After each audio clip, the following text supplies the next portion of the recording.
Rus tilida a, ya bilan tugagan otlar женский rodga kiradi. Buni hamma biladi. Shunda papa, dядя so'zlari ham женский rodga kiradimi? Bu savolning javobini bilish uchun videoni oxirigacha tomosha qiling. Agar otimiz кто so'rog'iga javob bersa, uning rodini jinsiga qarab aniqlaymiz.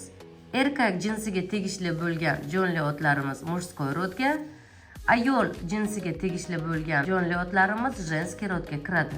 Masalan, papa, dядя, петух, баран мужского рода, мама, тетя, курица, овца женского рода.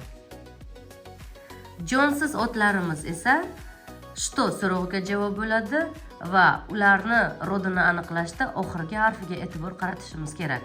Agar oxirgi harfi undosh bo'lsa, мужской rodga, a ya bilan tugasa, женский rodga, o ye bilan tugagan bo'lsa, средний rodga kiradi. Agar otimiz мягкий znak bilan tugagan bo'lsa, u yoki мужской rodga yoki женский rodga tegishli bo'ladi. Bunday otlarni esa yodimizda saqlash kerak.